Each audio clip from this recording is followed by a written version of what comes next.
हाय मित्रांनो, या जेवायला आज आहे आमटी आहे आणि ज्वारीची भाकर आहे. चाललेत आमची जेवण. मुलाचं झालंय जेवण, झोपलाय तो. आणि थोडं लवकरच जेवण चाललंय कारण की मिसेसला ड्युटीला जायचं आहे ना, नाईट शिफ्ट असल्यामुळं थोडं आवरून लवकरच त्याच्यासाठी. तर मित्रांनो,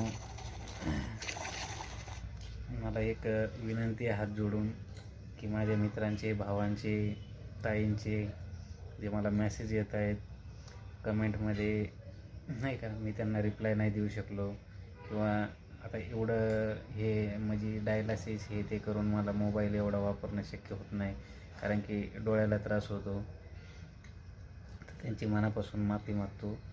जसा वेळेनुसार मी रिप्लाय देतच राहील. जसं मोबाईल हातामध्ये घेतला, बरं वाटलं त्या टाईमला तर मी रिप्लाय प्रत्येकाला देतच आहे.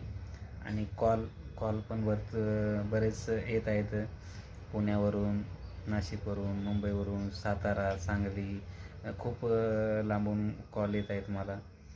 तर त्यांचे पण कॉल रिसीव करावं लागतात. पण हुकून चुकून जर कोणाचा कॉल रिसीव नाही करू शकलो तर मनापासून माफी असावी. कारण की मी बंतीजीला सांगायला पाहिजे होतं की मला हा आजार आहे, माझा असा प्रॉब्लेम आहे, नाही का. मित्रांनो, मी 2-3 वेळेस सांगितलेलं होतं. पण विशेष तुम्हाला जर वाटत असेल तर याच्या मी व्हिडिओमध्ये खाली एक व्हिडिओ टाकलेला आहे. तिथला जो दुकानदार होता त्या दुकानदाराने आपल्याला विरोध केला होता की इथं दुकान लावायची नाही.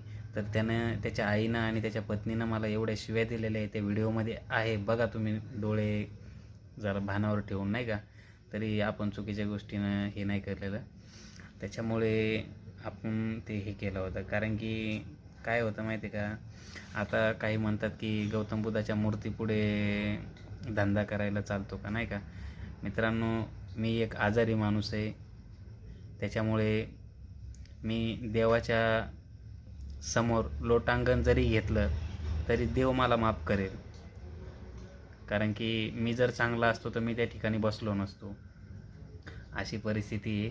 आणि विषय करून तिथं कोणती धूळ घाण माझ्याकडून तर नाही झाली. कारण की व्हिडिओमध्ये बघा, आम्ही सकाळी गेल्याच्या नंतर त्या दुकानाचा जेवढा एरिया होता तिथं माझी बायको स्वतः झाडझूड करत होती. व्हिडिओमध्ये आहे, जरा बघा, नाही का. अशी परिस्थिती आहे. त्याची दक्षता, त्याची काळजी, त्याची जिम्मेदारी तर माझी होतीच. कारण की भंतीजींचा हे काय म्हणतात विरोध, हे ते, नाही का, बदनामी, तशातला काय भाग नाही. मी भंतीजीचा आदरच